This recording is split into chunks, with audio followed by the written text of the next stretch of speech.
এত বড় বিমান, হ্যাঁ, 300, 400, 500, 600 যাত্রী, প্রত্যেকের কমপক্ষে 50, 60 কেজি করে মাল, কি পরিমাণ ফুয়েল, তেল, শত শত টন তেল চালাইবার জন্য এগুলো নিয়ে এটা ওড়ে কত উচ্চে, 36,000 ফিট উপরে, 40,000 ফিট উপরে।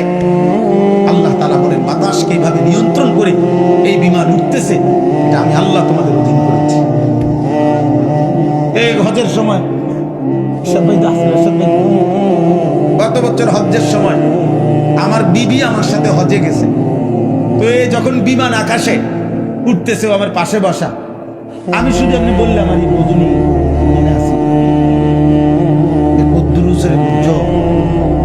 যদি নয় সাথে সাথে কইডি করে বেডিক মানুষ না, মহিলা মানুষ তো ভয় পায়, মানে এটা যে কম হে এটাই কাঁপা শুরু এগুলো বুঝলেন না, মানে কি ব্যাপার, এটা কি আশ্চর্য ব্যাপার, কত হাজার টন মাল মানুষ ওজন নিয়ে আসে উঠতেছে। আল্লাহ তাআলা বলে বান্দা এটা আমি করেছি। কে করেছে? আওয়ালাম ইয়ারাউ ইলা তাইরি ফাওকাহুম সাফাতিন ওয়া ইয়াকবিত। আল্লাহ বলে বান্দা আমার এক কুদরত দেখবা, আমি একটা কুদরত তোমারে দেখাই, আকাশের এই উড়ন্ত পাখি, ওটার দিকে দেখো তো।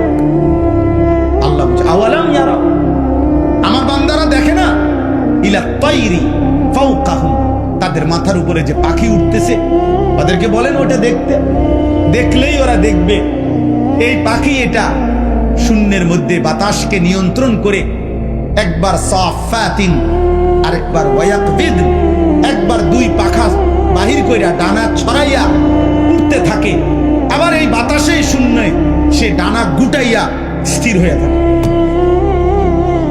আল্লাহ বলে এটা কে করছে? মা ইউমসিকুহুন্না ইল্লার রহমান।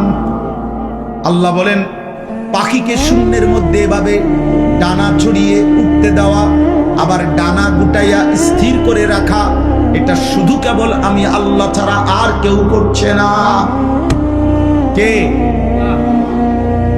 মা ইউমসিকুহুন্না ইল্লার রহমান।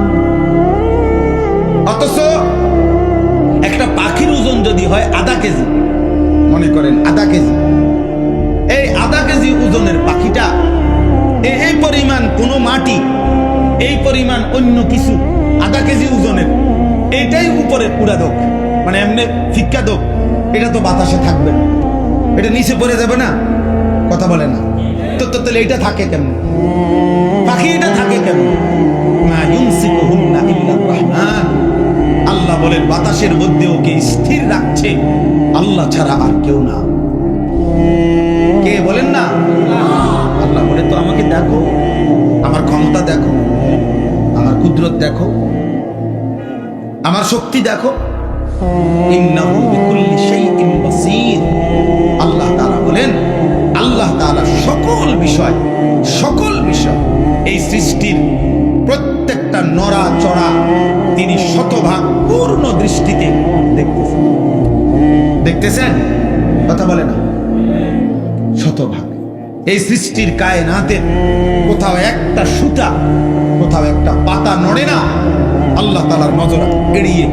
আল্লাহর দৃষ্টির বাহিরে এই কায়নাতের কোনো কিছু আছে কি? ইন্নাহু বিকুল্লি শাইইন বাসীর। আল্লাহ তাআলা বলেন তো যে মালিকের এই ক্ষমতা, ওই মালিকের সাথে যুদ্ধ করছো কেন? নামাজ না পড়ে তুমি কার লগে তেরামি করলা? মেম্বারের লগে, চেয়ারম্যানের লগে, এটা বেয়াদবিটা করলা কার সাথে? তো তুমি ওনাকে কি মনে করো? মুসলমানের সন্তান আব্বা এমন হায়াত কদর করে, সবাই কদর করে। বাবা চাচা আপনাদেরকেও বলি হায়াতের কদর করেন, জিন্দেগির কদর করেন। আপনাকে আপনি মনে না রাখলে কেউ মনে রাখবে। আমি যদি আমাকে খেয়াল না রাখি, কার সময় আমার হাত পাও, আমার শরীর, আমার দেহ নিয়ে কার টেনশন? আমারই টেনশন। প্রত্যেক মানুষ অ্যাক্সিডেন্ট থেকে নিজেই নিজেকে বাঁচাইতে চায়, প্রত্যেক মানুষ রোগ সুখ থেকে নিজেই নিজেকে বাঁচাইতে চেষ্টা করে। তো আখিরাত থেকেও তো আমি, জাহান্নাম থেকে, কবরের আযাব থেকে আব্বা আমি তো চেষ্টা করতে হবে আমাকে বাঁচানো।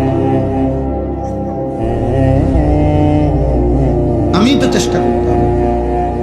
অন্য কে আমারে করে দিবে। ওয়ালা তাজিরু ওয়াজিরাতুন বিজরা উখরা।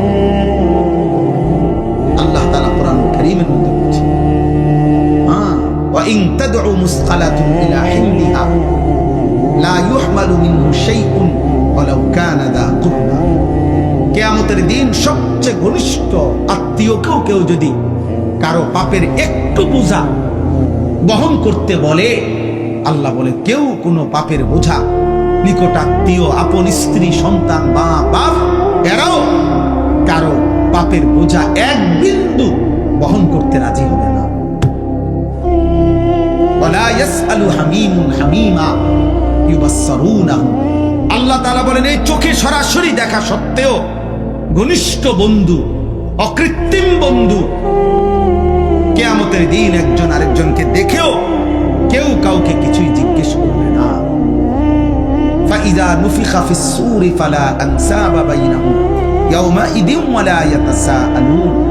আল্লাহ তাআলা বলে কিয়ামতের দিন যখন ইসরাফিল ফু দিবে, হাসরের ময়দান দাঁড়াবে, তো কেউ কাউকে কিছুই রক্ত বংশের আত্মীয়তার পরিচয় দিবে না, কেউ কাউকে কিছু জিজ্ঞেস করবে। আমি মনে করাই দেই, আমরা প্রত্যাখ্যান করলে সমস্যা নাই। তুমি যদি বলো যে আগের মতোই, আমি কোনো অসুবিধা নাই। কোনো দুই একজন মদখোর বাবা খোরের জন্য পৃথিবী আটকাবে। সূর্য সূর্যের গতিতেই উঠে, সূর্য সূর্যের গতিতেই ডুবে, তুমি শেষ হয়ে গেল আর কি। কোনো সিটার বাটপারের জন্য পৃথিবী কিচ্ছু থামে না, সে নিজে নষ্ট হয়ে যায়। এই আর কি। কার এত টাইম আছে, কার লাগে কি খবর নাই, কোথায় কোন মাল নষ্ট হইতেছে, এত খবর রাখার টাইম, সময় কোথায়? এই জন্য আমরা প্রত্যেকেই বললাম, আল্লাহ তাআলা বললেন, আম্মান হাদাল্লাযী হুয়া জুনদুল লাকুম ইয়ানসুরকুম মিন দুনির রহমান। আল্লাহ তাআলা বলেন, বান্দা ভাবো তো, আমি তোমাকে জানতে চাই, হে নাফরমান বান্দা, পাপী বান্দা, আমি আল্লাহর বিপরীতে, আমি আল্লাহকে বাদ দিয়ে তোমার এমন কোন বাহিনী আছে তোমার কাছে, যেই বাহিনী আমি আল্লাহর বিপরীতে তোমাকে সাহায্য করব। আমি যদি সিদ্ধান্ত দেই শাস্তি দেব, আমি যদি সিদ্ধান্ত দেই নিরাপত্তা দেব না, তো তোমার আমি আল্লাহর সাথে যার রাখেন, আপনি না হইলেও আমার লোক আছে, তো সে কে? কথা বলে না, বলো না নওজোয়ান ছেলেরা, বলো আব্বা কে এসে? আমার চোখের এই বাম চোখের উপরে ওই এলেঙ্গানা কি বলে, এটা হয়েছে একটু ফুলে গেছে, তেলেঙ্গা। তো এই কালকে বিকাল থেকে সন্ধ্যা থেকে এই পর্যন্ত সারাক্ষণ আমার কাছে মনে হইতেছে যে আমার এই জায়গাটা কসকস কসকস করতেছে, ব্যথা করতেছে। তাইলে এই সামান্য একটু জ্বর, একটু সর্দি, একটু মাথা ব্যথা, একটু পেটের অসুখ, একটু চোখের ব্যথা, জিন্দিগিটা এলোমেলো করে দেয়। স্বাভাবিকতা মানুষের, স্বাভাবিক চলাফেরা, উল্লাস, আনন্দ, স্বাভাবিক জীবন চলা সবকিছুকে পেরেশানি করে ফেলে। যে মানুষ আমরা এত দুর্বল, আর এই সুস্থতা আমাদের, এই ছোট্ট বড় যে কোনো রোগ ব্যাধি, এখান থেকে সুস্থতা দেওয়ার মালিক একমাত্র আল্লাহ ছাড়া আর কি? বলো না ভাই, এই কথাটা, এই সাধারণ কথাটা তোমরা বুঝতেছ না কেন? বেনামাজি বাবা ভাই আপনারা বুঝেন না কেন? কেন বুঝেন না? আল্লাহর সাথে আমি সব সময় বলি, আল্লাহর সাথে কেন নারাজ হইলেন? আল্লাহর সাথে অভিমান করলেন কেন? এমন মালিক রে মানুষে ভুল করে কেন? এমন দয়াময় মেহেরবান রবকে ভুলে যায় কেমনে? তো আল্লাহ তাআলা বলেন, ইনিল কাফিরুনা ইল্লা ফি গুরুর। শোনো, প্রত্যেক নাফরমান বেঈমান মূলত ধোঁকার মধ্যেই আছে। সে মনে করে মদ খায়, জুয়া খেলে, সে মনে করে চুল ফিরে, সে মনে করে মোবাইল আছে, নর্তকী আছে, সে মনে করে জিনা করছে, ব্যভিচার করছে, গাঁজা খাইতেছে, কুট্টা খাইতেছে, বাবা খাইতেছে, সে মনে করতেছে উল্লাস, ধরবার কেউ নাই, ছুঁইবার কেউ নাই, বাধা দিবার কেউ নাই। আল্লাহ বলে, না না, প্রতিটা নাফরমান বেঈমান মূলত ধোঁকার মধ্যে আছে। ধোঁকা, ধোঁকা, কিসের মধ্যে? ইনিল কাফিরুনা ইল্লা ফি গুরুর। আল্লাহ বলে, দুনিয়া তোরে ধোঁকা দিছে নাফরমান, নারী তোকে ধোঁকা দিছে, একটা ছোট্ট মোবাইল তোকে ধোঁকা দিছে, কয়টা অসৎ বন্ধু তোকে ধোঁকা দিয়ে ফেলেছে, মদের আড্ডা তোরে ধোকা দিছে, জুয়ার আড্ডা ধোকা দিছে, পাথরের মূর্তি তোরে ধোকা দিছে, মূর্তি পূজা তোরে ধোকা দিয়ে দিছে। একটা বিল্ডিং, একটা দালান সামান্য কয়টা টাকা, একটা এলাকার সামান্য কুদ্দুর ক্ষমতা তোরে ধোকা দিয়ে দিছে। তুমি মনে করছো 7 রাজার দন পাইছো, একদিন ঘুমের থেকে ওইটা দেখে কিচ্ছু নাই, কিচ্ছু নাই। এখানে একটা আয়াত আছে, কুল আরাইতুম ইন আসবাহা মাউকুম গাওরা ফামান ইয়াতিকুম বিমাইন মাইন। আহা, একটা আশ্চর্য কথা বলছে আল্লাহ। বলে এই শোনো, এই তোমাদের এই মাটির একটি নির্দিষ্ট পরিমাণ স্তরে আমি আল্লাহ তাআলা এই পৃথিবীর তোমাদের সবার জন্য ব্যবহারের যত পানি, এগুলো আমি রাখছি। বিশ্বাস করো বান্দা, যদি আমি আল্লাহ তাআলা যেটুকু দূরত্বে তোমার পানি থাকে এটুকু থেকে উঠাও তোমার মেশিন, তোমার যন্ত্র, তোমার মোটর, আমি যদি পানির স্বাভাবিক লেয়ার, তাপমাত্রা আর লেয়ার, এটা আমি যদি একদম ভূগর্ভস্থের আমার জমিনের তলদেশে নিয়ে যাইগা, পানির এই স্তরটা এটা যদি নিচে নেইগা, তো ফামাইয়াতিকুম বিমাইন মাইন, তাহলে তোমাদের এই চলার সারা দিন রাতের এই হাজারো পানির এই ধারা তোমাদের জীবন জীবিকা পরিচালিত করার জন্য, বলো না বান্দা, কে এনে দিবে পানি? কে এনে দিবে? কি করছো তোমরা বান্দা? গোটা মধ্যপ্রাচ্য বাবা, গোটা আরব বিশ্ব, তাদের পানির এত ক্রাইসিস যে তারা এই পানি, সাগরের লোনা পানিকে তারা শোধন করে এরপরে মানুষের খাবারের পানি, মিঠা পানি তারা মেশিনের মাধ্যমে শোধন করে বানায়। তা আল্লাহ তাআলা বলেন, আমি যদি পানির এই স্বাভাবিক ধারা একদিনের জন্য নিচে নামায় ফেলি, একদম সাতবক জমিনের নিচে, কে এনে দিবে পানি? কোন ভোরে, ইন আসবাহা, কোন এক ভোরে। আরে বেটা, কোন এক মানুষ যদি, বুঝার জন্য বলতেছি, কোন এক মানুষ যদি বাথরুমে গিয়েও দেখে এক বদনা পানি নাই, তখন তো তার পেরেশানি শেষ নাই।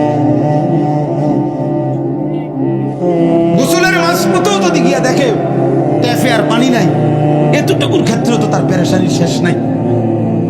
আর আল্লাহ তাআলা যদি পানি নিচে নামায় এলে, পানির লেয়ার, আল্লাহ কে এনে দিবে? তাহলে আমি প্রতি সেকেন্ড, আমি এই কয়দিন আগে বলছি যে একবার যদি আমরা কল্পনা করি আমার দেশের একটা সপ্তাহ, এমন ভাবেন তো গ্যাসও নাই, বিদ্যুৎও নাই, তেলও নাই, ভাবেন এক সপ্তাহ কি হবে দুনিয়া, কি হবে আমার?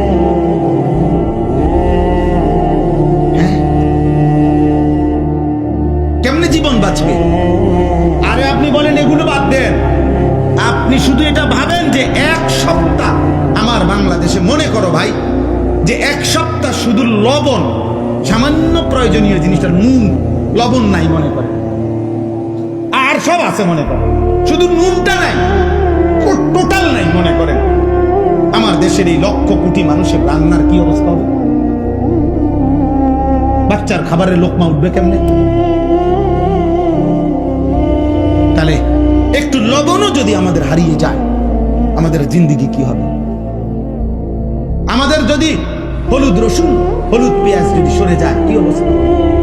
তার মানে ছোট্ট থেকে ছোট্ট প্রয়োজনীয় জিনিসটাও আল্লাহ তাআলা স্বাভাবিকভাবে এই পৃথিবীর মধ্যে আমাদের জন্য ব্যবস্থা করছেন। আল্লাহ বলে, বান্দা, আমার মতো দয়ালু মেহেরবান তুমি পাইবা?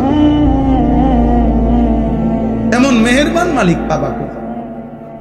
আল্লাহ তাআলা এরপরে বলেন, আম্মান হাদাল্লাযী ইয়ারযুকুকুম ইন আমসাকা রিজকাহু বাল লাজ্জু ফি উতুবিন ওয়া নুফুর। আল্লাহ তাআলা বলেন, আবার উদাহরণ দিছে। আল্লাহ তাআলা বলে, বান্দা, এই যে প্রতিদিন প্রতি মুহূর্তে আমি তোমাদের যে রিজিক দেই, খাদ্য, খাবার, পানীয়, ফুল, ফল, ফসল, খাবার, এই যে রিজিক, আল্লাহ বলে যদি একদিন আমি আল্লাহ তোমাদের রিজিক বন্ধ করে দেই, তো আমি আল্লাহকে বাদ দিয়ে তোমাদের কে সে যে তোমাদের মুখে খাবার তুলে দিবে? বলো না ভাই, নওজোয়ান ভাই, বলো না, এমন মালিকরে কেমনে সেজদা না করে? এটা বুঝা আর কি যে